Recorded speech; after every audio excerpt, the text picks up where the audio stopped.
The Medal of Honor gleamed under a film of dust, wedged between a cracked distributor cap and an oil-stained rag. Vinnie Caruso didn't look at it anymore. Hadn't in years, but some mornings the brass caught the light through the garage door and reminded him what valor used to mean. 65 years old, knees that sounded like gravel under boots, hands that trembled unless wrapped around chrome or leather. The Harley-Davidson Softail sprawled across the workbench like a patient mid-surgery, engine parts cataloged in his mind with the same precision he'd once used to field strip an M16 in monsoon darkness. The clubhouse smelled like motor oil and decades of cigarette smoke baked into concrete.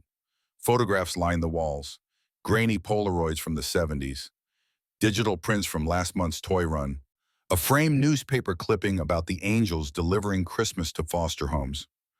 Somewhere in the back office, his vice president, Tank Morrison, was probably nursing his third coffee and pretending the diabetes wouldn't catch up.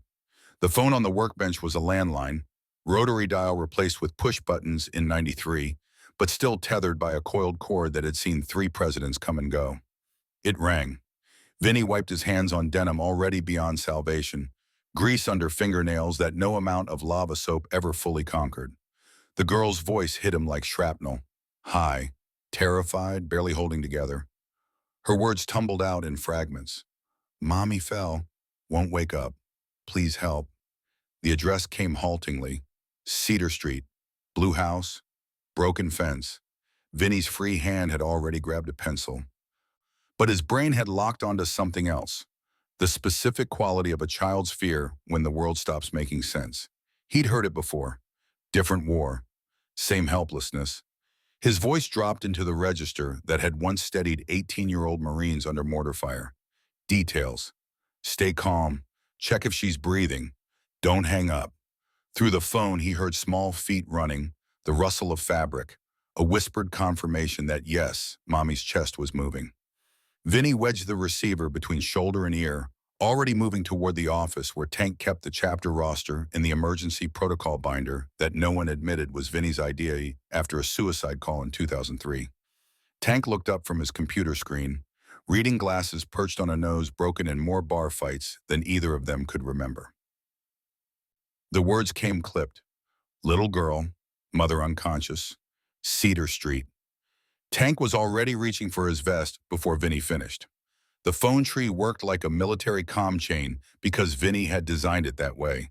Tank called the road captain, who called the sergeants at arms, who called their squads.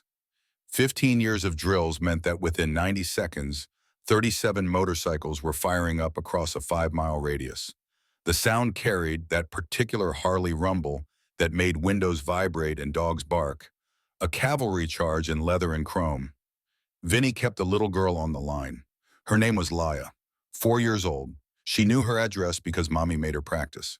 Smart kid, brave kid, the kind of detail that would have made him proud if she'd been his own, but that thought was a landmine he'd learned not to step on. The bikes rolled in from 3 directions, converging on the clubhouse parking lot with the precision of a formation flight. Patches identified chapters, but today, none of that mattered. The call had gone out. Code Angel. That override everything, territory, rank, whatever personal bullshit might be simmering under the surface. Vinny emerged from the clubhouse with his riding vest already on, the presidential patch centered on his back where it had been since 2009. The medal stayed in the garage. The uniform was leather now. He briefed them in 30 seconds.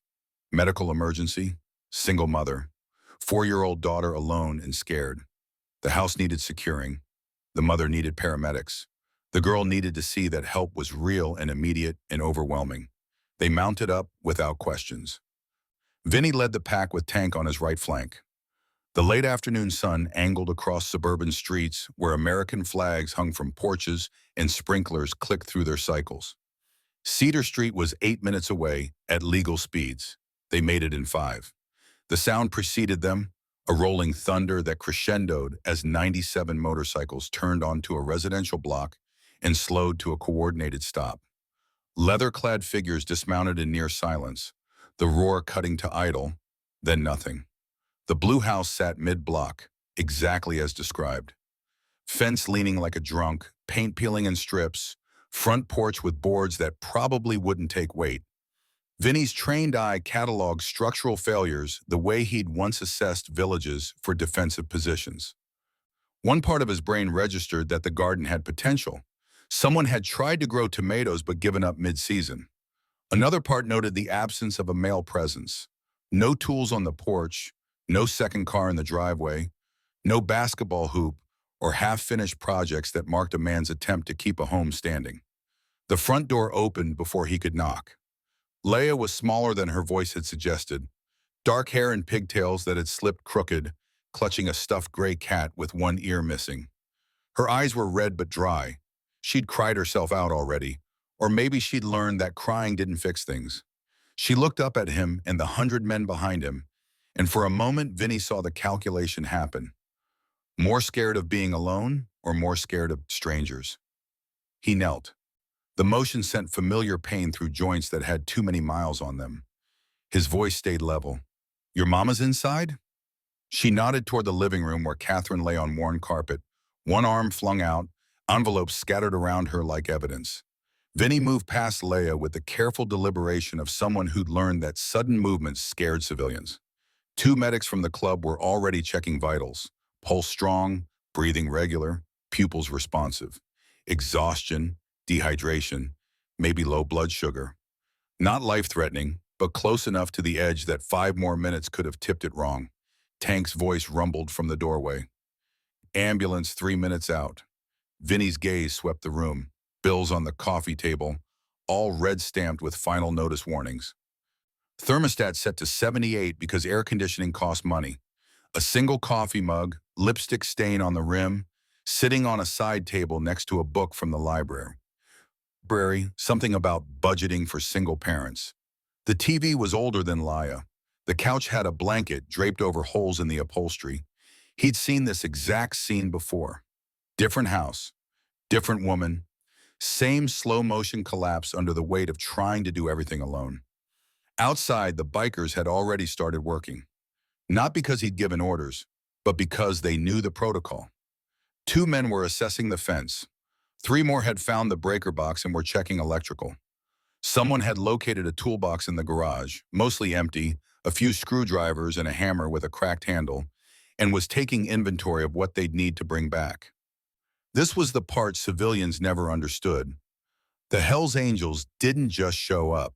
They fixed things, structural problems, mechanical failures, the grinding poverty that turned homes into traps. Leia had retreated to the corner, watching everything with the wariness of a kid who'd learned that adult chaos was unpredictable. Vinny crossed to her, lowering himself again despite his knee's protest. He kept his voice gentle. "Your mama's going to be okay. The doctors are coming to make sure." She studied his face with an intensity that felt like an X-ray. "Why are there so many of you?" "Because when someone needs help, we all come. That's the rule." Her small hand reached out, touched the patch on his vest, the winged death's head that had terrified suburbia for 50 years. "Are you bad guys?" The question hit deeper than she could know. Vinny had spent his life answering versions of it, in courtrooms, at city council meetings, in a VA hospital psych ward where a doctor had asked if he thought he was a hero or a monster. "No, sweetheart. We're just guys who've been around long enough to know that everybody needs help sometimes." Sirens cut the afternoon quiet. The ambulance arrived with 2 paramedics who took one look at the assembled bikers and paused just long enough for Tank to step forward, presenting credentials that identified him as a former Army medic. Professionalism overrode assumptions. They worked together to stabilize Catherine, go on, get an IV started, prepare for transport. Vinny stayed with Leia, narrating what was happening in terms a 4-year-old could process. "Mommy's just very tired. The nice people are going to take her somewhere she can rest. You'll be able to see her soon." One of the paramedics, young guy, name tag reading Martinez, pulled Vinny aside while his partner loaded the stretcher. "You're the ones who called it in?" "The kid did. We just answered the phone." Martinez's expression shifted to something like respect. Fast response. Probably saved her from something worse. He glanced at Catherine, then at the house. "This happened a lot? Single parents crashing?" "More than people think." Vinny's tone carried decades of experience. "They run on empty until the tank's dry, Then they're surprised when the engine quits. The ambulance doors closed with Catherine inside. Laya pressed against the window, one small hand flat against the glass. Vinny stood on the sidewalk, watching the vehicle pull away, red lights painting the neighborhood in urgent color. Behind him, the sounds of work had already begun. Hammers, drills, the metallic scrape of a shovel hitting packed earth. The Angels had shifted into operational mode. Tank appeared at his elbow. "We doing full intervention?" Vinny nodded toward the house. "Look at it." Full intervention meant structural repairs, bill assessment, food delivery, childcare coordination. It meant the club was committing resources, time, money, manpower, to a single family with no expectation of return. Some chapters did it once a year as publicity. Vinny's chapter did it whenever the phone rang. But something in his chest pulled tighter than usual. The way Laya had looked at him, the specific configuration of abandonment in that living room, the scattered bills that told a story of someone drowning in slow motion, it all resonated at a frequency he'd spent 30 years trying to ignore. Tank knew him too well. "You seeing ghosts, brother?" Vinny didn't answer directly. "Get me the utility bills. I want to know how deep the hole is." The club's treasurer, a 58-year-old accountant named Rick, who looked like a biker and filed taxes like a CPA, arrived with his laptop and started sorting through Catherine's paperwork. The rest of the brothers divided into work crews: fence team, electrical team, plumbing team. Vinny had learned decades ago that most people's crises weren't dramatic. They were cumulative. A leaky faucet that wasted water they couldn't afford. A broken fence that made the yard unsafe. A porch step that needed replacing before someone fell through. Each small failure compounded until the structure, house or human, just gave up. The sun dropped toward the horizon, painting a suburban houses in amber light. Across the street, an elderly woman appeared on her porch, arms crossed, watching the organized chaos with the expression of someone trying to decide if she should call the police or bring out lemonade. Vinny caught her eye, nodded once, respectful, non-threatening. She retreated inside but left her curtains open. Observation mode. Laya had been installed at the kitchen table with coloring books that materialized from someone's saddlebag. The Angels who had kids always carried emergency entertainment. She worked on a page depicting a princess and a dragon, her small tongue poking out in concentration. Every few minutes she'd look up, check that the men were still there, then return to her crayons. Vinny watched from the doorway, noting the pattern. Abandonment issues already taking root. Check for presence. Confirm safety. Repeat. Rick approached with his laptop, showing a spreadsheet that made Vinny's jaw tighten. Utilities 4 months behind. Mortgage 3 months late. Medical bills from an ER visit last year, unpaid. Credit cards maxed. The math was ugly. Catherine was approximately $11,000 underwater, with no life raft in sight. Tank whistled low. "That's a deep hole." Vinny studied the numbers. "We've handled worse." "Yeah, but those were veterans. This is a civilian." Vinny's tone went flat. "So?" Tank held up both hands. "Not saying we don't help, just saying the chapter fund isn't unlimited. We got 3 other families waiting. Then we work faster." What Vinny didn't say, what Tank probably already suspected, this wasn't about efficiency. This was about the photograph that wasn't on Catherine's walls, the child's toys that had no masculine counterpart, the specific architecture of a life built by someone who'd learned that help was temporary at best and a trap at worst. Vinny had built that same architecture once. Different materials, same blueprints. By the time the sun set fully, the house had been transformed in ways both visible and subtle. The fence stood straight, reinforced with new posts. The front porch had been rebuilt, railing secure, boards solid. Inside, the leaky faucet no longer dripped. The electrical outlets that had sparked when pressed now functioned safely. The garden had been weeded, soil turned, markers placed where tomatoes could be replanted properly. Someone had cleaned the gutters. Someone else had replaced the air filter in the HVAC system. The work had that particular quality of men who knew their trades. Efficient, thorough, silent except for the occasional request for a tool or measurement. No one asked about payment. No one suggested gratitude was expected. This was the code, written nowhere but understood by everyone who wore the patch. Protect those who can't protect themselves. Full stop. Laya had fallen asleep at the table, head pillowed on her arms, crayons scattered like casualties. Vinny covered her with a blanket from the couch, the motion automatic and careful. Tank watched from the kitchen doorway, expression unreadable.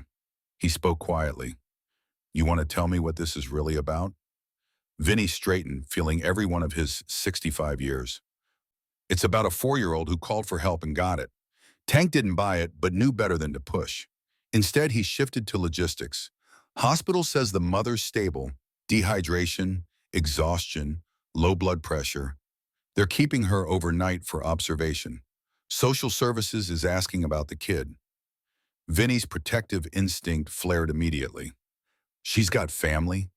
Tank consulted his phone. Father's not in the picture. Grandparents are listed as emergency contacts, but he scrolled. Grandfather died 3 years ago. Grandmother's in Florida and hasn't been in contact for 2 years.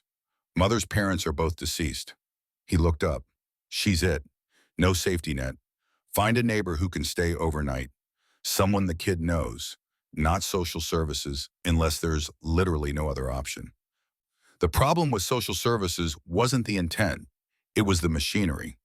Foster placement, even temporary, left marks. Vinny had seen it too many times. Kids who went into the system for a night and came out subtly broken, having learned that the adults responsible for them were interchangeable and unreliable. Leia didn't need that lesson. She needed to wake up in her own bed, surrounded by familiar walls, with her mother's return imminent and guaranteed. Tank made calls.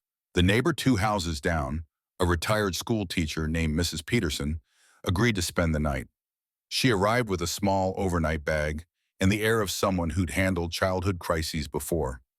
Leia woke when Mrs. Peterson touched her shoulder, confused for a moment before memory crashed back. The older woman's voice was steady.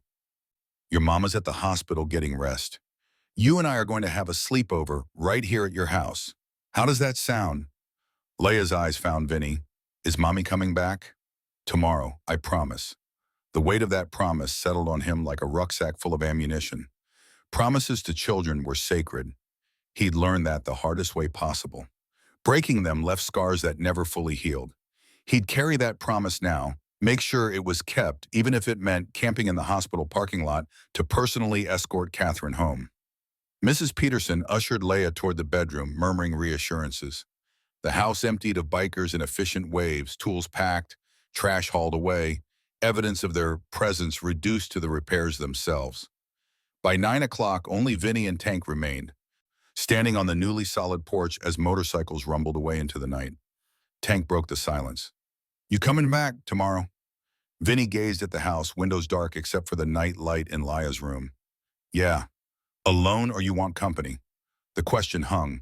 Alone meant this was personal. Company meant it was club business. The distinction mattered. Bring Rick. We need to figure out the financial piece. Tank nodded, started toward his bike, then paused. Vin, you know this can't be about Emily. The name was a blade between ribs. Vinny's daughter, 45 years old now, a lifetime of silence between them. The last time he'd seen her, she'd been 23, screaming at him from a courtroom gallery while a judge revoked his parental rights. Addiction and PTSD had made him a stranger in his own home, then a ghost. Then a cautionary tale.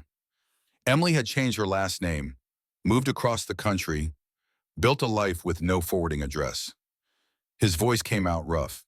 It's not. Tank held his gaze for a beat too long. Okay, just remember, you can't fix the past by fixing someone else's present. Vinny said nothing. Tank mounted his bike, the engine's roar cutting off further conversation.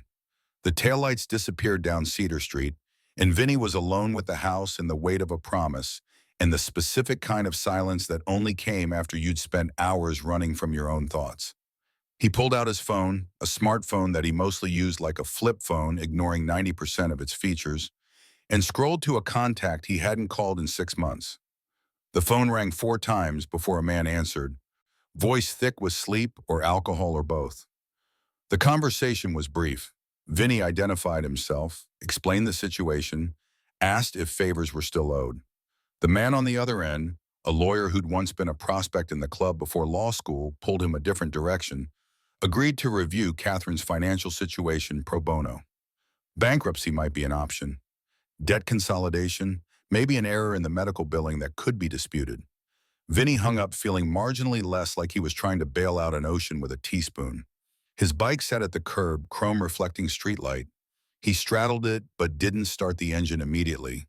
Instead, he looked at the house one more time, tracing the roofline, the window frames, the garden that could thrive with the right attention. Potential everywhere. Same as any structure, it just needed someone willing to do the work. The ride home took him through neighborhoods he'd lived in at various points across 4 decades. The apartments where his ex-wife had finally given up on him, the motel where he dried out the first time, relapsed, dried out again. The studio above a motorcycle shop where he'd learned that sobriety was a verb, not a noun, something you did every day, not something you achieved and forgot. The clubhouse had been his real home for 15 years now, the brothers his family in ways that felt more solid than blood. But blood didn't stop pulling. That was the problem with ghosts. You couldn't exorcise them. You could only learn to live with their haunting. The clubhouse parking lot was empty except for Tank's bike and 2 others belonging to brothers who lived in the upstairs apartments. Vinny parked, killed the engine, sat in the quiet. Somewhere in the building, a radio played classic rock at low volume. A dog barked 3 blocks away. The night smelled like jasmine and distant rain. Inside, the clubhouse felt larger when empty. He moved through familiar spaces, the main room with its long bar and mismatched furniture, the chapel where they held church meetings, the back office that served as his operational command center. The Medal of Honor was still in the garage, still catching dust. He picked it up, felt its weight. The citation was framed on the wall, conspicuous gallantry and intrepidity at the risk of his life above and beyond the call of duty. Vietnam, 1971. He'd saved 6 men by calling in artillery on his own position, survived somehow, woke up in a field hospital with shrapnel in 3 organs and a commendation he'd never wanted. Heroes were supposed to feel good about their heroism. Vinny had felt numb, then guilty, then angry that he'd lived when better men had died. The medal was evidence of a version of himself he no longer recognized. The young Marine who'd believed in clear missions and righteous causes before the world taught him that morality was complicated and valor didn't prevent nightmares. He set the medal down, returned to the main room, poured 2 fingers of whiskey that he stared at for 5 minutes before dumping down the sink. 17 years sober. Counting days was for beginners. He counted in years now, but the impulse never fully disappeared. It just became manageable. His phone buzzed. Text from Tank. Mother's awake, asking about her daughter. Told the nurses kid is safe at home. They're releasing her tomorrow morning at 10. Vinny typed back, I'll pick her up. The response came immediately. Figured. Get some sleep, brother. Sleep was a negotiation. Vinny climbed the stairs to his apartment. 1 bedroom, efficiency kitchen, bathroom that had seen better decades. The walls were bare except for a photograph of the club from 2008 and a framed copy of the Serenity Prayer that he'd stolen from an AA meeting in 1993. The bed was military precise because some habits outlasted their context. He lay down fully clothed, boots off, staring at the ceiling. His mind ran the operational checklist. Hospital pickup at 10, financial review with Rick at noon, return to the house to check on Leia and ensure Mrs. Peterson hadn't hit any problems, assess what supplies were needed for continued repairs. The club had a warehouse full of donated materials, lumber, paint, tools, appliances rescued from foreclosures and estate sales. They'd need to pull from inventory, organize another work crew for the weekend. Fence was done, but the roof would need attention before winter. Gutters were patched but wouldn't last another season. The garage door didn't open properly. Beneath the practical details, something else churned. The look on Leia's face when she'd asked if her mother was coming back. The specific quality of trust in that question. Not whether Vinny knew, but whether he'd tell her the truth. Kids could smell lies. They'd develop radar for adult bullshit because their survival depended on it. Leia had looked at him and decided he was safe, which meant he now carried the responsibility of proving her right. That weight was familiar. He'd carried it in Vietnam for the men in his unit, carried it in the club for brothers who needed someone to believe they were worth saving, carried it inadequately, catastrophically, for his own daughter until the weight had crushed him and he'd walked away rather than admit he couldn't hold it anymore. The ceiling offered no answers. It never did. Vinny closed his eyes and waited for sleep, knowing it would come eventually, reluctant and brief. Morning arrived with Tank's fist pounding on his door at 7:30. Vinny was already awake, showered, dressed. They took separate bikes to a diner that served breakfast to bikers and cops with equal indifference. Over eggs and burnt coffee, Tank laid out the club's position. We got 47 brothers who responded yesterday. That's a lot of goodwill burned for one family. He wasn't arguing, just stating facts. Chapter fund can cover maybe $6,000 of that debt. The rest has to come from somewhere else. Vinny had anticipated this. Personal fund, I've got 12,000 in savings. Tank set his fork down. That's your retirement. I'm 65 and still working. What retirement? You know what I mean? That's your safety net. Vinny met his eyes. So was that house for that kid? She just didn't know it was full of holes until her mother fell through. The logic was flawless and completely insane. Tank knew it. Vinny knew it. Neither acknowledged it because that would require addressing the deeper truth. This wasn't about money.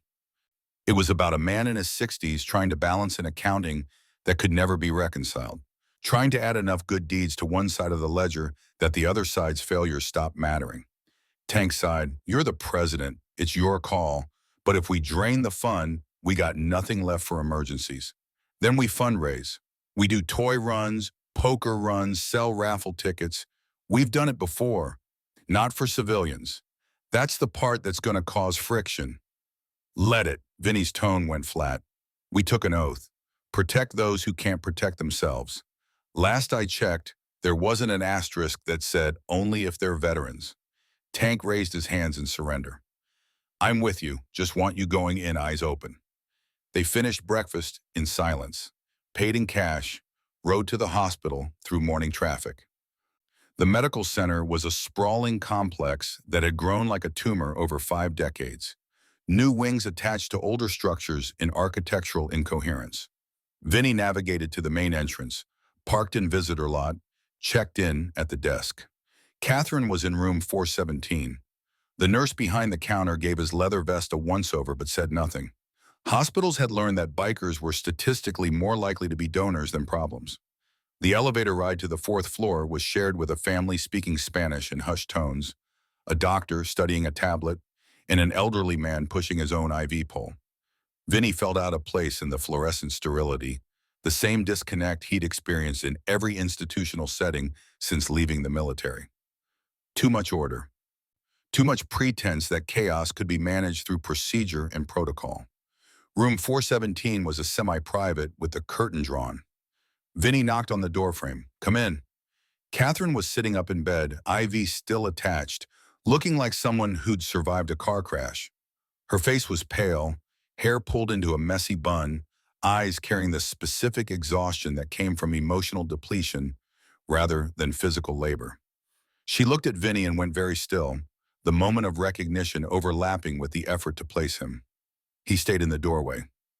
"Your daughter called for help yesterday. I answered the phone." Her expression cycled through confusion, fear, calculation. "You're the motorcycles, the men who fixed your fence."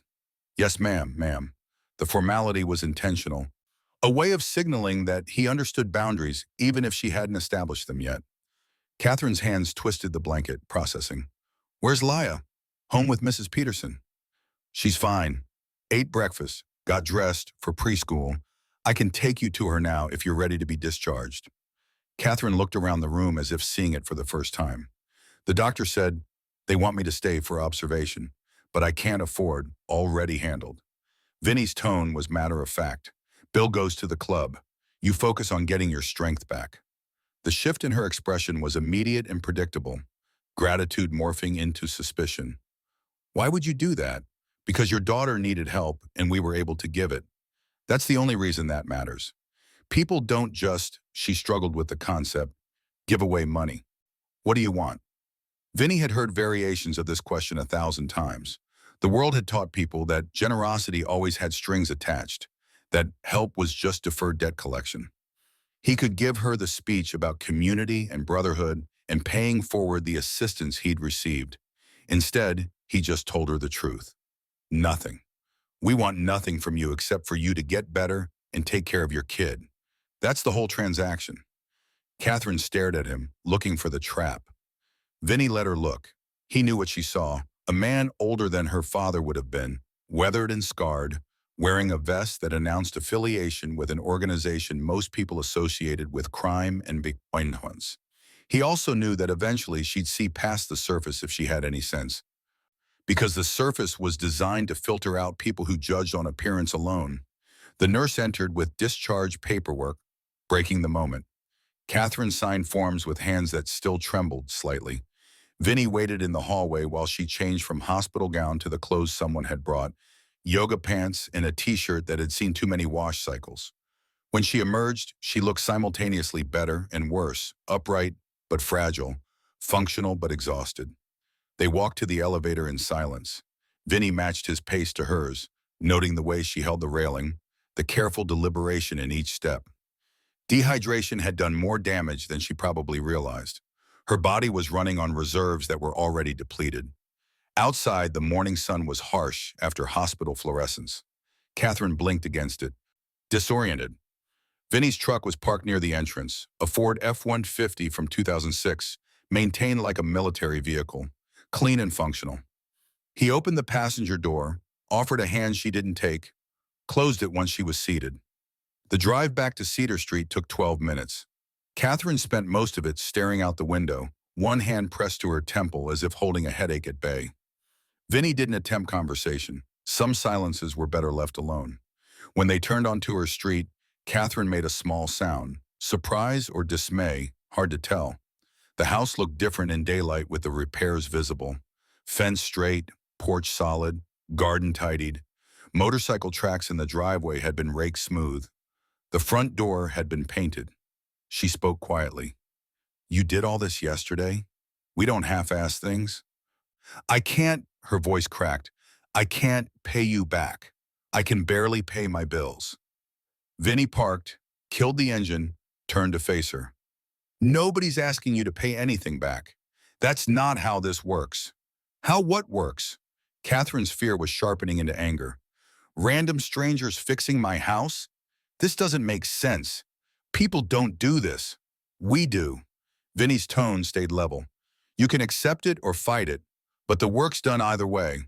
The fence isn't going to unfix itself because you're uncomfortable with kindness." The word kindness hit her like an accusation. She looked away, jaw working. Before she could respond, the front door opened and Leah came running out, Mrs. Peterson following at a slower pace. The little girl launched herself at her mother with the force of someone who'd been holding fear inside for too long. Catherine caught her, buried her face in Leah's hair, and the tears came, silent, shoulders shaking. Vinny gave them space, moving toward Mrs. Peterson, who stood on the porch radiating grandmotherly concern. "She okay?"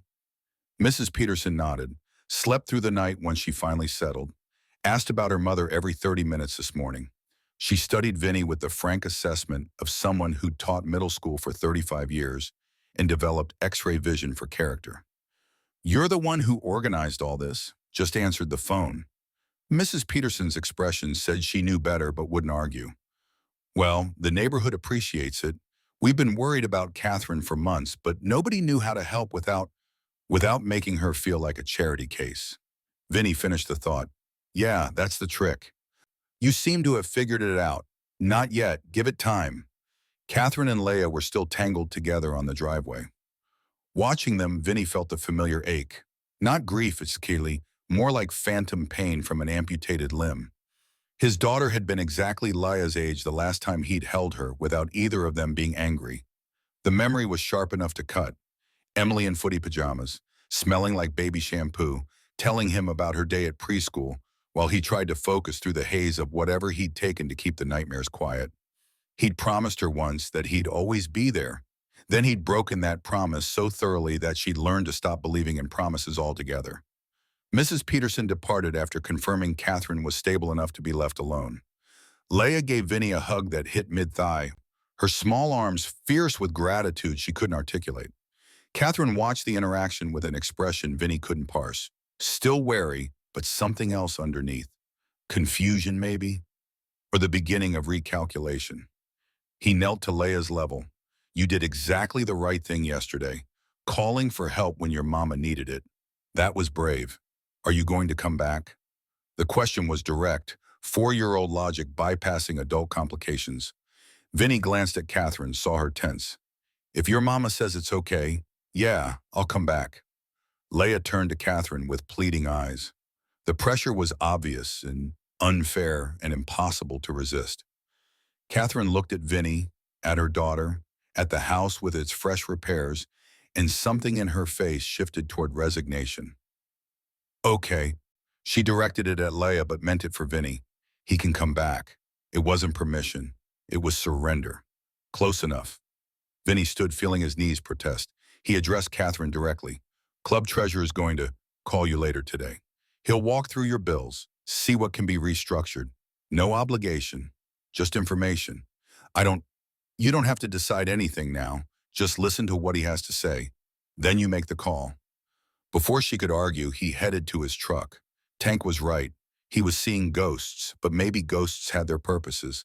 Maybe the point wasn't to stop seeing them. Maybe it was to do something different when they appeared.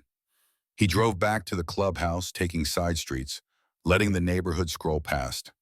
Single-family homes, most of them maintained at various levels of success. Here, a pristine lawn with professional landscaping. There are yards surrendering to weeds. Economics determined everything, even in suburbia. The distance between stability and collapse was exactly one catastrophic medical bill, one lost job, one moment of bad luck. At the clubhouse, he found Rick already set up in the office, spreadsheets glowing on his laptop. Tank was there too, along with three other senior members. Big Mike, who ran the road crew, Slider, who handled community outreach, and Dutch, the club's sergeant-at-arms. This was an informal church meeting, the kind that happened when decisions needed collective weight, even if they technically fell under presidential authority. Vinny laid out the situation in clinical detail. Catherine's debt, the house's condition, Leah's vulnerability, the absence of any safety net. Rick presented the financial analysis. $11,000 in debt, $4,000 of which was high-interest credit cards.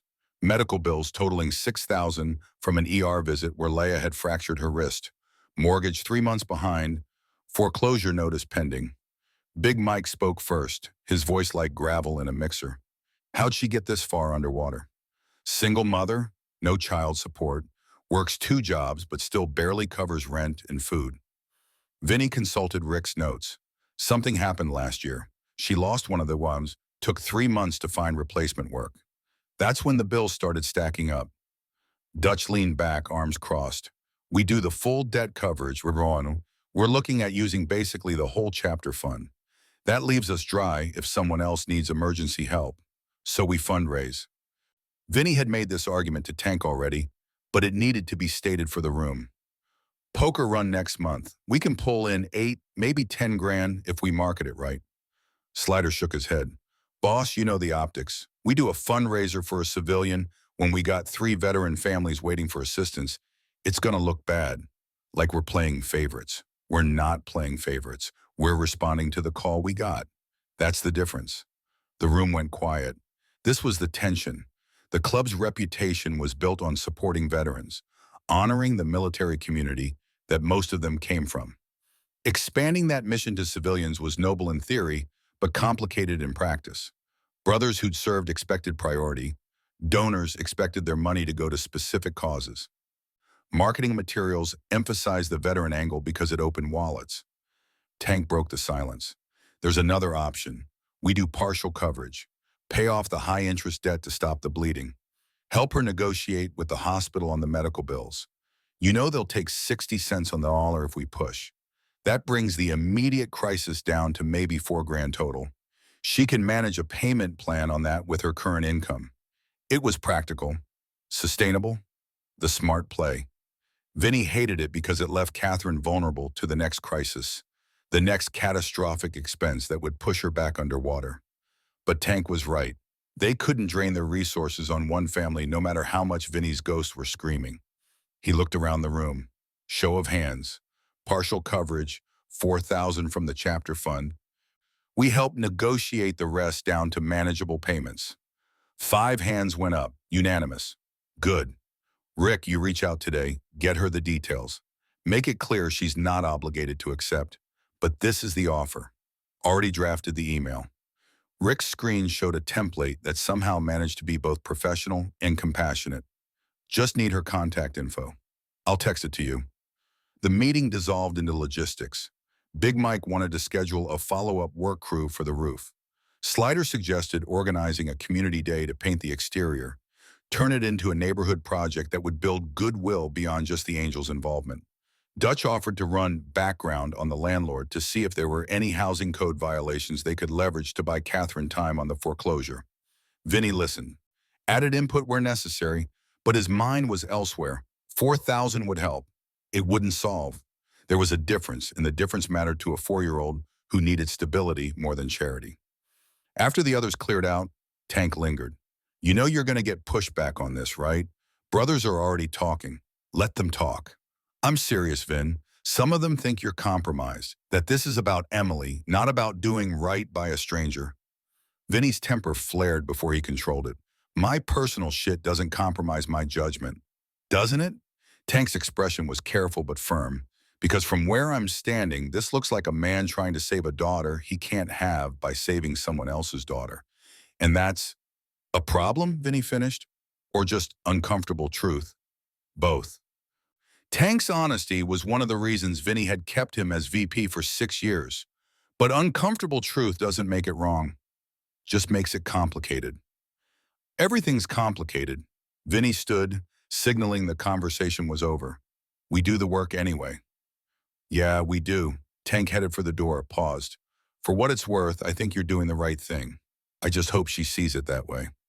After Tank left, Vinny sat alone in the office, staring at nothing. The Medal of Honor was still in the garage, still accumulating dust. Valor and cowardice were closer than people wanted to admit. He'd been brave once in a way that earned commendations. He'd been a coward later in ways that destroyed his family. The math didn't balance. It never would.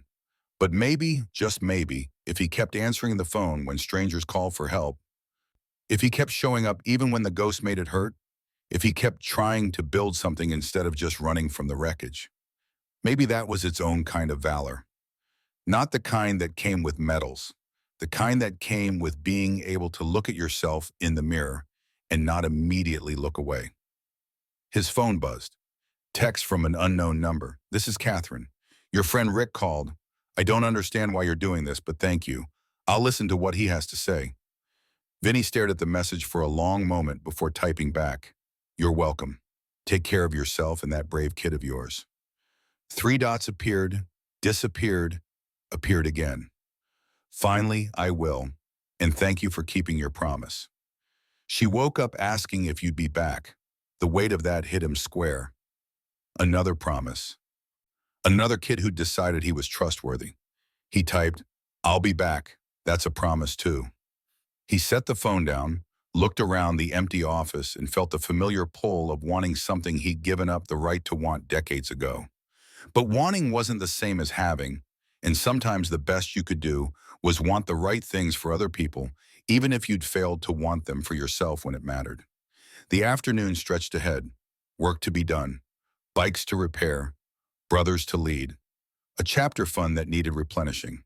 A little girl who needed to see that promises could be kept, and help could arrive without conditions, and men in leather vests weren't always what the world said they were.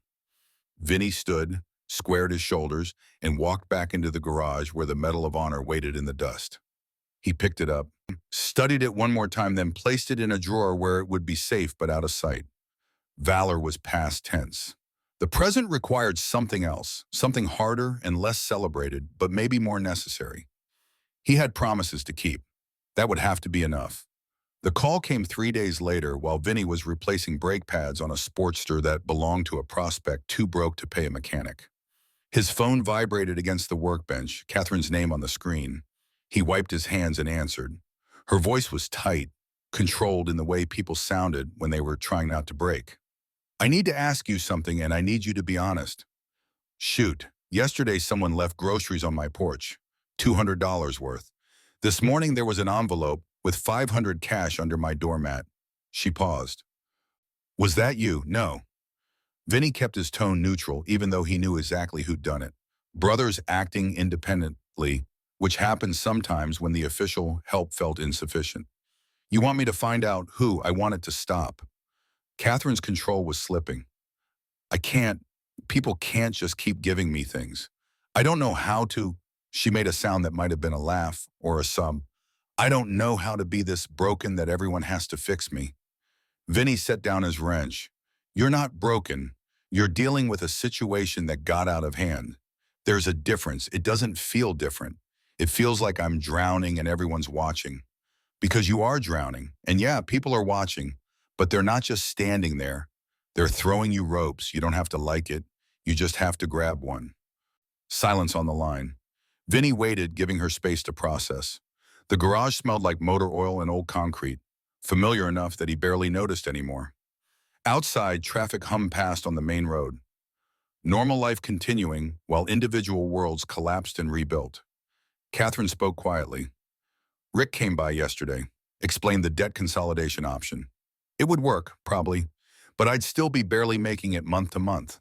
One unexpected expense and I'm right back here. So you need income, not just debt management. I have income. 2 jobs. I work 50 hours a week and it's still not enough. The system is, she stopped herself. Sorry, you don't need to hear this. Yeah, I do. That's why I answered the phone. The system is designed for people to fail. She said it flat, defeated. Everything costs more than it should. Rent keeps going up. Food keeps going up. Wages stay exactly the same. I'm educated. I have a degree. I work hard. And I can't keep my daughter fed without choosing between electricity and groceries. How is that supposed to work? Vinny had heard variations of this speech from 100 different people. The math didn't work for most families anymore. The distance between minimum wage and cost of living had stretched into a canyon that swallowed whole demographics. Single mothers were particularly vulnerable. No backup, no margin for error, no systemic support that didn't come with humiliation baked in. What's your degree in? Accounting? She laughed bitterly. I can manage everyone's money except my own, apparently. An idea crystallized. Vinny turned it over, checking for flaws. You know, bookkeeping, payroll, taxes, that kind of thing? I worked for a CPA firm for 5 years before Leia was born. Why? The club needs a bookkeeper. Part-time, flexible hours, work from home, 20 hours a week at 30 an hour. That's an extra $2,000 a month. Catherine went quiet. When she spoke again, her voice was different, suspicious, bordering on hostile. You're making up a job for me. No, I'm offering you a job we actually need done. Our current treasurer does it volunteer, but he's 60 and wants to retire from that responsibility. We've been talking about hiring someone for 6 months. He didn't mention that the discussions had been casual and the timeline flexible, that they could have continued managing without paid help indefinitely. Catherine wasn't buying it. You expect me to believe that you happen to have a bookkeeping job available right when I need one.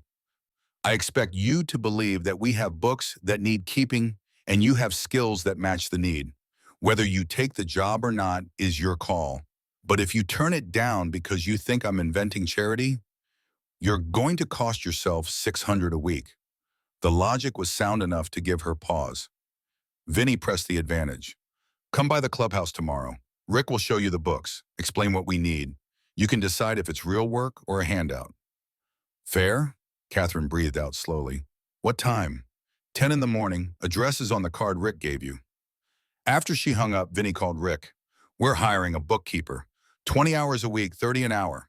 Rick's voice carried amusement. We are? We are now. Catherine Morgan. I'll send you her resume.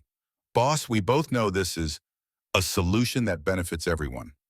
She's qualified. We actually could use professional bookkeeping, and she gets stable income. Win all around.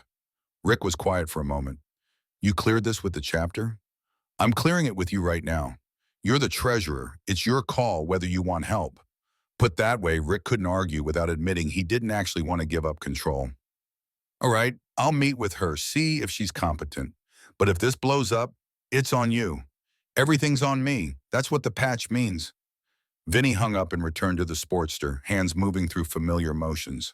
The prospect who owned it, kid named Danny, 26, 2 years trying to earn his full patch, had been hanging around the edges, watching. Now he approached carefully. Can I ask you something? Vinny grunted assent, focused on bleeding the brake line. Why do you do it? The helping thing. I've been watching, trying to understand, like we're Hell's Angels. We're supposed to be, I don't know, dangerous, intimidating. But you guys are out here fixing houses and hiring single mothers. It doesn't match the image. Vinny glanced up. What do you think the image is for? Danny blinked, confused. What do you mean? The leather, the patches, the motorcycles, all of it. What's the purpose? To look tough? To scare people? Wrong. Vinny turned back to the brake assembly. It's a filter, keeps out people who judge based on appearance instead of actions. If someone sees the vest and decides we're criminals, they're telling us they can't think past stereotypes. We don't need those people. He tightened the bolt with practiced precision. The ones who look past the surface, who wait to see what we actually do, those are the ones worth knowing. Danny absorbed this. So the image is like defensive? It's selective. Vinny straightened, wiping his hands. World's full of people who want to tell you who you are based on what they see. We say fine, assume the worst. Then we go do good anyway. The people who matter notice the contradiction and start asking questions. The ones who don't matter stay scared. What about Catherine? She seems pretty scared. She should be. Vinny's tone went flat. She's a single mother with no backup. Strange men show up at her house. From her position, we could be anyone. The fact that she's willing to even consider trusting us says she's either desperate or brave. Probably both. Danny nodded slowly. Are you going to, is there something? If you're asking whether I have intentions toward her, the answer's no. She's a job applicant and someone the club's helping. That's the extent of it. But you're invested. Everyone can see that. Vinny handed Danny the wrench. Finish bleeding these brakes. Don't over-tighten the bleeder valve or you'll strip it. Danny took the tool, recognized the dismissal, and got to work. Vinny walked out of the garage into afternoon sun that felt too bright. Tank was in the parking lot talking to two brothers from the road crew. He broke away when he saw Vinny's expression. What happened? I just offered Catherine a bookkeeping job. Tank's eyebrows rose. We have a bookkeeping job? We do now. Jesus, Vin, you know how this looks, right? You're creating positions for her, managing her finances, fixing her house. Brothers are gonna think you're… What? Vinny's voice carried warning. Compromised. Tank held his ground. Emotionally invested in a way that's affecting your judgment. My judgment got us to where we are. Strongest chapter in the state, best reputation for community service, 0 legal problems in 5 years. My judgment is fine. Your judgment about club business is fine. This isn't club business anymore. This is personal. It's all personal. Vinny's control was fraying. Every call we answer is personal. Every family we help is personal. That's the whole point. We're not some corporate charity checking boxes. We're men who've been broken, trying to keep other people from breaking the same way. Tank studied him. And when's the last time you were this personally invested? Vinny didn't answer because they both knew. Emily, his daughter. The one he'd failed so comprehensively that her name was still a wound. Tank's voice softened. Brother, I'm not trying to bust your balls. I'm trying to keep you from getting hurt. Catherine's not Emily. Helping her won't change what happened. I know that. Do you? Because from where I'm standing, it looks like you're trying to rewrite history by fixing someone else's present. Vinny turned away, stared at the street beyond the parking lot. Maybe I am. Is that so terrible? Not terrible, just impossible. Tank stepped closer. You can't save everyone, Vin. And you sure as hell can't save the ones you already lost. The words hit hard because they were true. Vinny breathed through it, forcing calm. I'm not trying to save everyone, just the ones who call for help. Even when helping them might break you? especially then. Vinny met Tank's eyes. Because if we don't answer those calls, what's the point? We're just guys in leather pretending we matter. Tank held his gaze for a long moment, then nodded. All right, just be careful. She's vulnerable. You're vulnerable. That combination tends to explode. Noted. After Tank left, Vinny stood alone in the parking lot watching traffic. The afternoon heat pressed down like a physical weight. Somewhere across town, Catherine was probably trying to figure out if the job offer was real or pity disguised as opportunity. Leia was maybe at preschool, drawing pictures of motorcycles and men in leather vests. The house on Cider Street sat waiting for the next repair, the next crisis, the next moment when good intentions collided with systemic failure. Vinny's phone showed a text from Rick. Got Catherine's info. I'll vet her properly. If she's not qualified, I'm not hiring her no matter what you say. Fair enough, Vinny typed back. Another message appeared, this time from an unknown number. It took a moment to realize it was Catherine using a different phone. The text read, I'm scared this is too good to be true, but I'm more scared of what happens if I don't try. I'll be there tomorrow, did at 10. Vinny stared at the message, thumb hovering over the keyboard. Finally, he typed, being scared means you're paying attention. See you tomorrow. That night, the clubhouse hosted a regular church meeting. All patched members required unless they had legitimate excuse. 37 brothers filled the chapel, sitting on mismatched chairs arranged in a rough circle. Vinny took his position at the head, Tank to his right, Dutch to his left.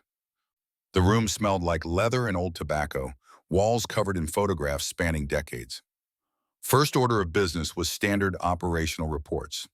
Treasurer's update showed the chapter fund down to $4,000 after Catherine's debt assistance. Big Mike reported completion of a roof repair for a veteran family in the North End. Slider outlined plans for an upcoming toy run, routine business that kept the club functioning. Then Dutch raised the question everyone had been avoiding. We need to talk about the Cedar Street situation. Vinny kept his face neutral.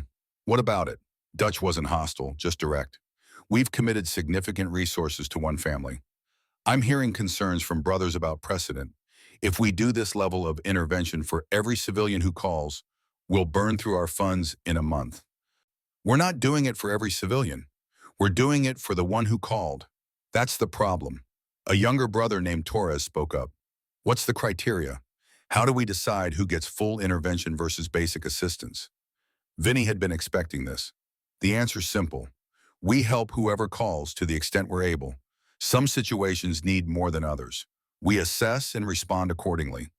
But you're the one assessing, Torres pressed, which means it's your judgment determining who gets what level of help. What happens when another single mother calls and you decide she only needs basic assistance? How do we justify the difference? We don't justify it. We just do the work. Vinny's tone carried finality. I'm not going to create a rubric for human suffering. Every situation is different. We respond with what feels right. The room shifted uncomfortably. Several brothers exchanged glances. Finally, an older member named Cortez spoke. I rode with you in the 90s, Vin. Watched you build this chapter into something we're proud of. But this situation feels different. It feels personal in a way that's clouding things. Then clarify for me. What exactly am I doing wrong? You hired her, Cortez said it gently but firmly. Created a job so she'd have income. That's crossing a line from helping to managing her life. I offered her work the club actually needs done. If she's not qualified, Rick won't hire her. If she is, then we're solving two problems at once. How is that crossing a line? Because you're not doing it for any other struggling person. You're doing it specifically for her. Cortez leaned forward. Look, I get it. She's got a kid. She's in a bad spot. But we can't adopt every family that calls. We have to maintain some distance or we'll destroy ourselves trying to save everyone. The argument was sound, logical, completely reasonable. Vinny hated it anyway because logic didn't account for the look on Laya's face when she'd asked if he was coming back. Logic didn't account for Catherine's voice when she'd admitted the system was designed for people to fail. Logic was a luxury for people who hadn't spent 30 years watching good people drown while everyone debated the proper protocol for throwing life preservers. He spoke carefully. I hear your concerns. They're valid. But here's the reality. We took an oath. Protect those who can't protect themselves. That oath doesn't have qualifiers about whether the protection is convenient or whether it fits our budget. It just says protect. So that's what I'm doing. Tank cut in before the room could respond. He's right about the oath. But Cortez is right about sustainability. We need to find middle ground. Vinny turned to him. What's the middle ground between helping and not helping? The middle ground is we help Catherine get stable, then we step back. No ongoing intervention. No creating positions or managing her finances long term. We do the immediate rescue, teach her to swim, then we let her swim on her own. It was compromise. Vinny recognized it as the best offer he'd get. And if she drowns after we step back, then we reassess. But we can't be permanent lifeguards for everyone. Tank's voice carried both sympathy and steel. At some point, they have to keep themselves afloat. The vote was called, 28 in favor of Tank's proposal, 9 opposed, 0 abstentions. The chapter had spoken. Vinny accepted it even though every instinct screamed that stepping back meant abandoning someone who just learned to trust. After church ended, brothers filtered out in small groups. Dutch approached Vinny with 2 beers, handed one over despite knowing Vinny wouldn't drink it. The gesture was symbolic, offering normal even when normal didn't apply. You good, boss? Define good. Dutch smiled slightly, not about to do something stupid. Stupidity's subjective. Vinny set the unopened beer aside. But I'm not going to violate the chapter vote if that's what you are asking. That's what I'm asking. Dutch's expression went serious. Look, for what it's worth, I think you're doing right by that family. But Cortez isn't wrong either. You've got to protect yourself too. From what? From getting so invested that it destroys you when things go sideways. And things always go sideways eventually. Maybe, Vinny stood feeling exhaustion in his bones. Or maybe things go sideways because we expect them to and don't fight hard enough when they start tilting. Dutch watched him leave, expression unreadable. The drive home took Vinny past Cedar Street. He didn't plan to stop, but his bike seemed to steer itself to the curb 3 houses down. Late evening meant lights on in windows, families visible in domestic tableaus. Catherine's house showed a single lamp in the living room. He could see Laya's silhouette moving past the window, probably getting ready for bed. Vinny sat on his bike watching, aware he looked like a stalker, not caring enough to leave. This was the image Tank worried about. The president so fixated on one family that boundaries dissolved. But Vinny had spent decades with too many boundaries. Walls so high that nothing got through, including the things that should have. Maybe the problem wasn't getting invested. Maybe the problem was the years he'd spent convinced that investment equaled weakness. His phone buzzed. Text from Emily. The shock nearly made him drop the device. His daughter hadn't contacted him in 6 years.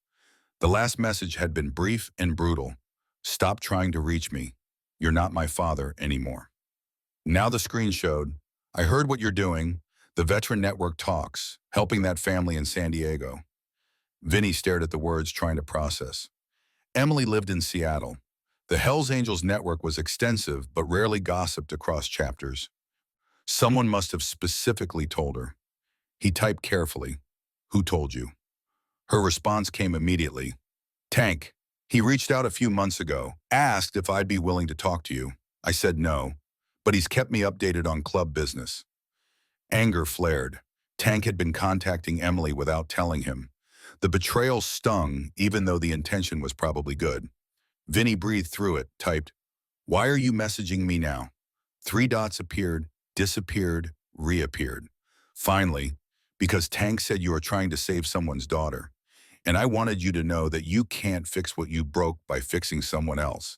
It doesn't work that way. The words were surgical, precise strikes at exposed vulnerabilities. Vinny closed his eyes, leaned against his bike, fought the urge to throw the phone into traffic. He forced himself to type, I know that. Emily's response, do you? Because it sounds like you're doing exactly what you did with me, throwing yourself into being someone's hero until the pressure gets too much and you disappear. How long until you abandon her kid the same way you abandoned me? The accusation hit harder than any physical blow. Vinny's hands shook as he typed, I'm not abandoning anyone. I'm trying to do better than I did. Better? Emily's text came fast, angry. Better would have been staying sober when I was 4. Better would have been getting help instead of self-medicating. Better would have been choosing your daughter over your demons. You don't get to do better now by playing father to some stranger's kid. Vinny stared at the screen until the words blurred. Finally, he managed, "You're right, I can't fix the past. But I can answer the phone when someone calls for help. That's all I'm trying to do." The reply took longer this time. When it came, the tone had shifted. "Tank says you're 17 years sober, that you've helped dozens of families, that you built something good out of the wreckage." He paused, then added, "I'm glad you got clean. I'm glad you found purpose. But don't confuse doing good now with erasing what you did then. They're separate things." Vinny's chest felt like it was caving in. He typed, "I never thought they were the same. I just hoped that eventually, if I helped enough people, maybe it would balance out enough that I could breathe." Emily didn't respond for 5 minutes. When she did, her message was brief. "It doesn't balance. There's no equation. You just have to live with what you did and try to be different going forward. That's all anyone can do." Then nothing. The conversation ended as abruptly as it had started. Vinny sat in the darkness, phone in his hand, staring at his daughter's words. 17 years of sobriety, hundreds of families helped. A chapter built on service and community. None of it changed the fact that his own daughter had grown up learning that fathers were people who left. He looked at Catherine's house one more time. Leia's silhouette had disappeared from the window. The light clicked off, a family settling into whatever safety they could find. Vinny started his bike, the engine's roar cutting through suburban quiet, and rode away before someone called the police about the biker loitering in their neighborhood. At home, the small apartment above the clubhouse that smelled like old coffee and leather, Vinny sat on his bed, still fully dressed. The Medal of Honor was in its drawer, safely tucked away. On his nightstand sat a photograph from 1979, himself at 31, holding 2-year-old Emily, both of them laughing at something beyond the frame. He'd been sober then for maybe 4 months. The relapse had come 3 weeks after that photo was taken. Tank had been calling Emily, updating her, maintaining connection that Vinny had been forbidden from maintaining himself. The anger had faded into something closer to gratitude. Tank understood what Vinny couldn't admit, that Emily would always be the open wound, the failure that defined all other failures. Keeping her informed wasn't betrayal. It was kindness to both of them, letting Emily know her father had become someone different, letting Vinny know his daughter was still alive and functioning somewhere in the world. His phone showed another text, this time from Catherine. "I'm bringing Leia tomorrow. I hope that's okay. I don't have childcare, and I want her to see that work is real, that people can have real jobs even when things are hard." Vinny typed back, "Of course it's okay. The clubhouse is secure. She'll be safe." Catherine's response came with a photo attached. Leia in bed, clutching the stuffed cat, fast asleep. The caption read, "She asked if Uncle Vinny was going to be there tomorrow. I said yes. She smiled and went right to sleep. Whatever you are to her, it matters." Vinny stared at the photo until his vision blurred. 4 years old. Same age Emily had been when he'd made his last genuine promise to her before the addiction made all promises worthless. Same age when children still believed that adults were fundamentally reliable, that the world made sense, that tomorrow would come with all its promised safety intact. He set the phone down, lay back on his bed, and stared at the ceiling. Tank's warning echoed, "You can't save everyone." Emily's words cut deeper. "Don't confuse doing good now with erasing what you did then." They were both right. The problem was that being right didn't change the fundamental equation. A child had called for help. He'd answered. Now that child smiled when she knew he'd be near. Stepping back, the compromise the chapter had voted for, meant watching that trust slowly erode as promises of presence became empty air. But staying meant risking everything Tank and Emily had warned about. Getting so invested that the inevitable failure would shatter whatever fragile stability he'd built. Because failure was inevitable. People always disappointed each other. Systems always broke down. The question was whether trying and failing was better than not trying at all. Vinny had spent 17 years trying to answer that question. Still didn't have a solution. All he had was the alarm set for 6 a.m., the knowledge that Catherine and Leia would arrive at 10, and the weight of promises that somehow felt both sacred and impossible. Sleep came eventually, shallow, fractured by dreams of a woman falling while a child screamed, of himself arriving too late with hands full of tools that couldn't fix what had already broken. He woke at 5:30, gave up on rest, and headed to the garage where the Medal of Honor waited in his drawer. Silent testimony that heroism was past tense, and what came after was just survival dressed in leather. Catherine arrived at 9:45, 15 minutes early, in the way people did when anxiety wouldn't let them wait. Leia held her hand, wearing a dress that had been carefully ironed, hair in neat braids that had probably taken 20 minutes. The little girl carried a backpack shaped like a ladybug, clutching it like armor. Vinny met them at the clubhouse entrance. The building looked different in morning light. Less intimidating, more like what it was, a converted warehouse with decent maintenance and a parking lot full of motorcycles. Catherine's eyes tracked across the bikes, the security cameras, the Hells Angels insignia painted on the brick. Her voice was steady but tight. This is really happening. Job interview. Same as anywhere else. Vinny gestured toward the door. Rick's inside. He'll walk you through what we need. Leia looked up at him with complete trust. Hi, Uncle Vinny. I brought my coloring books. Mommy says I have to be quiet while she works. You can color at my desk if you want. I've got a whole drawer of markers. Inside, the clubhouse had been strategically cleaned. Not sanitized, that would have been dishonest, but organized enough to look professional. The bar was closed, chairs stacked neatly. The photographs on the walls told stories of service, veterans receiving Christmas presents, houses being repaired, community events where bikers and civilians mixed seamlessly. Rick appeared from the back office, reading glasses perched on his nose, carrying a laptop and an accordion folder stuffed with documents. He sized up Catherine with the practiced assessment of someone who'd interviewed hundreds of people. Mrs. Morgan, thanks for coming in. His handshake was firm, professional. Let's talk in the office. Catherine glanced at Leia, protective instinct flaring. She'll be with me.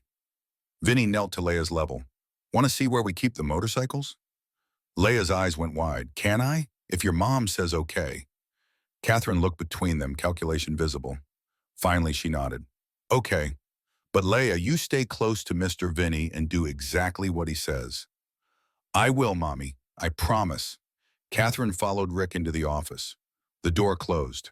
Through the window, Vinny could see Rick spreading documents across the desk, Catherine leaning forward, expressions shifting from guarded to engaged as numbers started making sense. Leia slipped her small hand into Vinny's. Are you really going to show me the motorcycles, or were you just making Mommy feel better? The question showed intelligence beyond her years, already learning to read adult motivations. Both. Come on, the garage held 15 bikes in various states of repair or maintenance. Vinny walked Leia through slowly, explaining each one in terms a 4-year-old could grasp. This one's like a workhorse, strong, dependable, not fancy but gets the job done. This one's a show bike, looks pretty but needs careful handling. This one belongs to Tank. He's been riding it since before you were born. Leia absorbed everything with solemn attention. Which one is yours? Vinny pointed to his Softail, matte black with minimal chrome, maintained to military precision. That one. It's older, but I know every bolt. Trust it completely. Why black? Less visible at night. Old habit from the war. You were in a war? Leia's eyes widened. Like in movies? Different from movies. Real war is mostly waiting and being scared and trying to keep your friends alive. Not much glory, just work. Did your friends stay alive? Some did, some didn't. Vinny kept his voice level. That's why I take care of this bike so carefully. The people I couldn't save, I honor by taking care of things I can control now. Leia processed this with the seriousness of someone much older. Is that why you help people? Because some people you couldn't help before? The perception cut through every defense. Vinny knelt, meeting her eyes. Yeah, that's exactly why. Mommy says you're a good man. She says she was wrong about the scary leather. What do you think? I think you're nice, and you keep promises. That's what matters. Through the garage window, Catherine was visible in the office, animatedly discussing something with Rick, hands gesturing at spreadsheets. Her posture had changed, less defensive, more engaged. Whatever they were discussing, she'd found her professional footing. Tank appeared in the garage doorway, took in the scene, Vinny kneeling beside the 4-year-old, both of them studying motorcycles, and smiled slightly. "Morning, little lady. I'm Tank." Laya studied him. "You're very big. Good for reaching high shelves." Tank's voice went gentle. "Your mom doing okay in there?" "I think so." She stopped being nervous. "That's because Rick's showing her real work." Tank glanced at Vinny. "Church tonight, 7, full chapter." Vinny nodded, understanding the subtext. They'd be discussing the Catherine situation again. The vote last night had established parameters, but brothers would want updates, proof that Vinny wasn't spiraling into personal obsession. Tank left. Leia tugged Vinny's sleeve. "Can I sit on your motorcycle?" "If you're very careful. No touching buttons or handles." He lifted her onto the seat, steadying her with one hand while she gripped the handlebars with exaggerated care. Her face lit up with pure joy, the specific happiness of a child being trusted with something important. "I'm driving to save people." Where are you going?" "Wherever they need help." Her certainty was absolute. That's what angels do. The word hit unexpectedly hard. Angels, code name for their emergency interventions, but also the club's identity. Hell's Angels. Outlaws and outcasts who decided the best rebellion was radical service. Vinny had never articulated it that cleanly, but Leia's 4-year-old logic had captured the essence. That's right.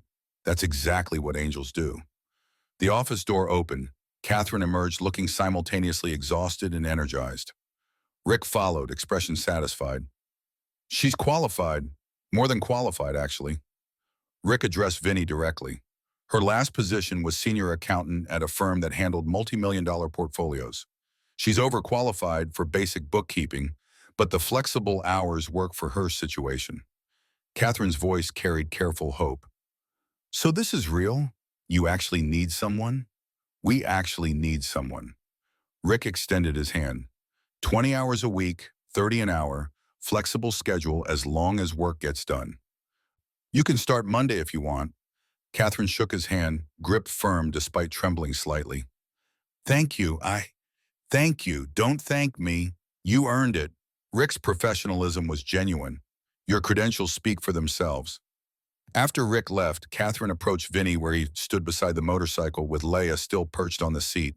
Her daughter waved excitedly. "Mommy, I'm driving Uncle Vinny's motorcycle to save people." Catherine's expression flickered.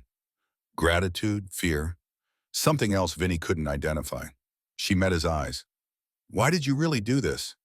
"Do what?" "Create a job for me." "Don't," she held up a hand, "don't tell me you've needed a bookkeeper for months. I looked at your records. Rick's been managing fine. You invented this position." Vinny lifted Leia down from the bike, set her feet on concrete. He spoke carefully. "Rick's 62. He wants to retire from that responsibility. We could have kept going without hiring, sure. We could also keep doing a lot of things the hard way because we're too stubborn to accept help." "Sound familiar?" Catherine's jaw tightened. "That's not the same, isn't it? You're qualified. We need the work done. You need stable income. Rick gets to step back without guilt. Everybody wins. Why are you looking for the trap?" "Because there's always a trap." Her voice dropped. "My father used to do this, offer help that came with strings. Do this and I'll pay your tuition. Move home and I'll help with Leia. Every offer was a leash. I'm not your father. No, you're a stranger who's decided to rescue me. That's not better. That's more confusing." Leia had wandered to a workbench, examining tools with careful curiosity. Catherine watched her daughter, expression raw. "She's already attached to you. Asks about Uncle Vinny every day. Draws pictures of motorcycles and big bearded men. She's 4. She doesn't understand that people leave. People do leave." Vinny kept his tone even. "I've left people. I've been left. That's how life works. But I'm not planning to disappear on her." "You say that now?" "Yeah, I say that now. That's all anyone can say." He paused. "You want guarantees? I can't give them. I can only tell you that showing up is a choice I make every day. So far, I've kept making it. Until you don't. Until I don't." Vinny acknowledged the possibility, But betting on people failing means you never let anyone close enough to help. That's its own kind of trap. Catherine looked at him for a long moment. Her defenses were visible. Walls built from years of disappointment and betrayal, reinforced every time trust backfired. But beneath the walls, something else. Exhaustion with the weight of suspicion, the desire to believe someone could be different. She exhaled slowly. The job starts Monday. If you want it, I want it. She said it like an admission of weakness. I need it. Those aren't the same thing, but they're both true. Fair enough? Catherine called Leah over. They headed toward the exit, mother and daughter hand in hand. At the door, Catherine paused. Vinny, her voice was quieter. Thank you. For the junk, for yesterday. For, she gestured vaguely, all of it. I don't know how to repay you. Do good work. Show up on time. That's the payment. After they left, the clubhouse felt emptier. Tank emerged from wherever he'd been lurking. She gonna take the job? Yeah. And you're sure this isn't about Emily? Vinny turned, anger flashing. Emily's in Seattle. She's 45 years old. She doesn't need me and made that clear. This is about a 4-year-old who does need help and a mother trying to keep her head above water. They're not the same person. Tank held up both hands. All right, just checking. Stop checking. Vinny headed toward his office. I know what I'm doing. Do you? Because from here, it looks like you're setting yourself up to get hurt. Good. Maybe I should hurt. Maybe that's the price. Tank followed him into the office, closed the door. Brother, listen to me. I've known you 20 years. I was there when you got sober. I watched you build this chapter into something that matters. You're my president and my friend. So I'm telling you straight, you're walking a line that's getting thinner. What line? Between helping and needing to help. Tank's voice was firm but not unkind. Helping is what we do. Needing to help is addiction with a prettier face. The accusation landed like a punch. Vinny sank into his chair, suddenly exhausted. So what am I supposed to do? Ignore calls for help because answering them makes me feel less broken? No, answer the calls, do the work. Just remember that you can't heal yourself by healing other people. It doesn't work that way. Then how does it work? Tank shrugged. Wish I knew. All I know is you've been sober 17 years and stable for most of them. This situation is making you unstable. That scares me. Vinny looked at his hands, scarred knuckles, grease under nails, the tremor that came from age and old injuries. These hands had held an M16, held a bottle, held tools that rebuilt houses and lives. They shook now because 65 years of living accumulated damage that couldn't be undone. I'll be careful. That's not what I'm asking. What are you asking? For you to be honest about what this is really about. Tank leaned forward. Is this about saving Catherine?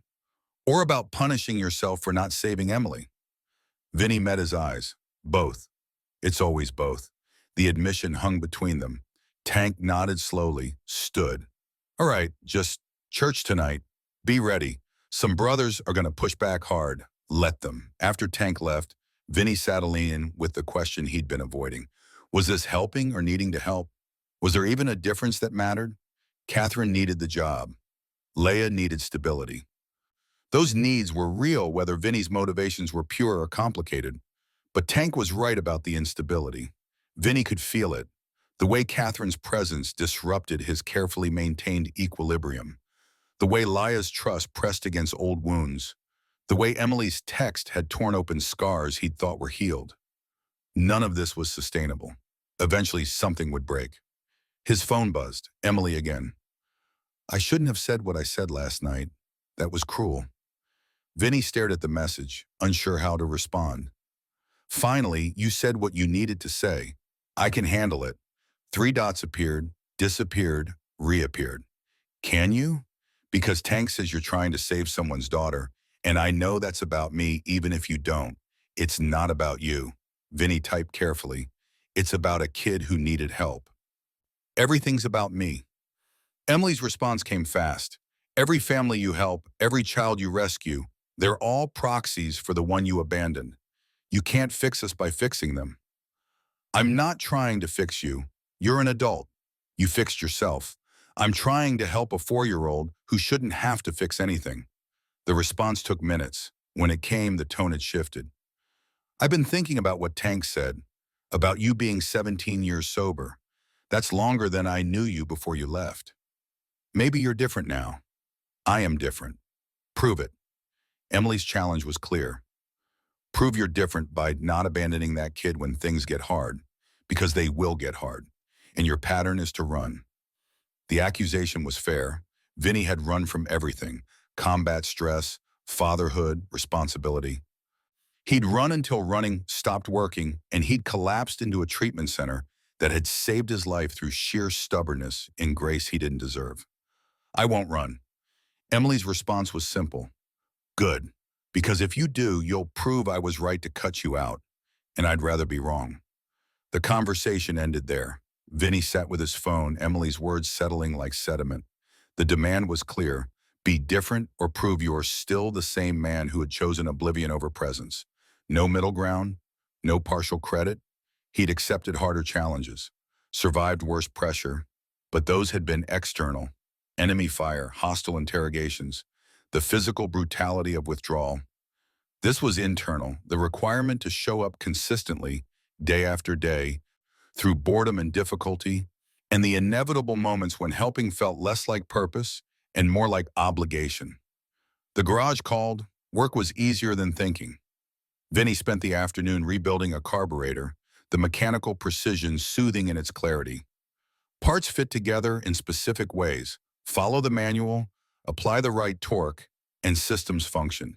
If only humans were as straightforward. By evening, brothers had started arriving for church.